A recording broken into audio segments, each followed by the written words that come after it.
रूस के राष्ट्रपति व्लादिमीर पुतिन ने रूस की संसद में संकल्प लिया है कि यूक्रेन में देश के सैन्य अभियान के लक्ष्यों को हासिल किया जाएगा।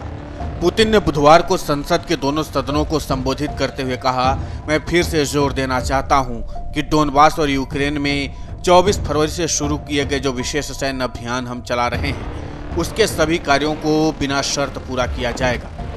रूसी राष्ट्रपति ने कहा कि उनका देश पूर्वी यूक्रेन, जिसे रूस ने यूक्रेन में अपनी सैन्य कार्रवाई शुरू करने से कुछ समय पहले स्वतंत्र रूप से मान्यता दी थी, और क्रीमिया, जिस पर रूस ने 2014 में कब्जा कर लिया था।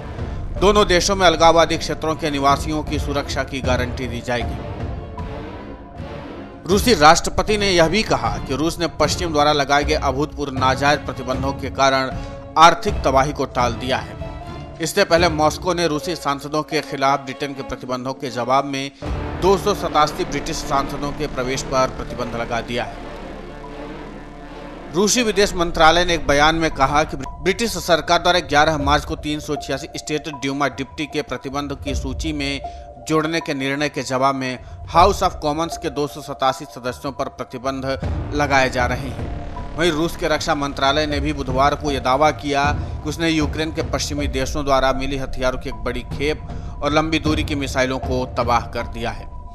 बता दें कि रूसी बलों ने पूर्वी यूक्रेन में हमले तेज कर दिए हैं, जिससे बड़ी संख्या में लोग अपने घरों को छोड़कर सुरक्षित स्थानों पर जा रहे हैं। इतना ही नहीं, रूसी सेना लगातार अपने आक्रमण को तेज कर रही है, और यही कारण है कि रूसी सेना यूक्रेन के परमाणु संयंत्र पर पूरी तरीके से कब्जा कर चुकी है।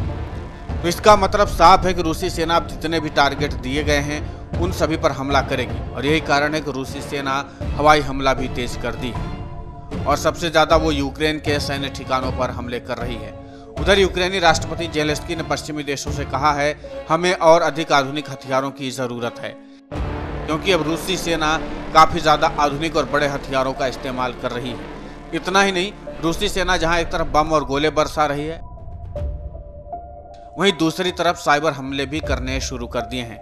माइक्रोसॉफ्ट कंपनी ने बुधवार को जारी एक रिपोर्ट में कहा है कि रूसी सरकार द्वारा समर्थित हैकरों ने पिछले कुछ समय के दौरान यूक्रेन में दर्जनों संगठनों पर साइबर हमला कर उनके डेटा को नष्ट कर दिया है। सूचनाओं का एक अराजक माहौल पैदा कर दिया गया है। रिपोर्ट में कहा गया कि लगभग आधे हमले महत्वपूर्ण अवसंरचना पर किए गए, और कई बार ऐसे हमले बमबारी के साथ किए गए।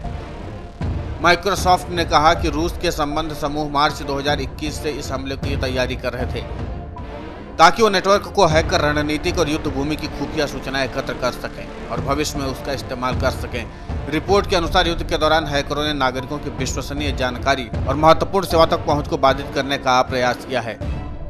यानी कुल मिलाकर राष्ट्रपति पुतिन का आदेश मिलते ही रूसी सेना अब पूरी तरीके से यूक्रेन के सभी टारगेट को जीतने की कोशिश शुरू कर दी है।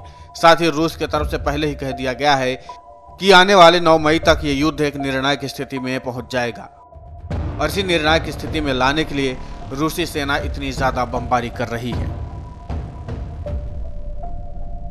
Video desk amarujala.com। डाउनलोड करें अमर उजाला ऐप और पाएं खबरें लगातार।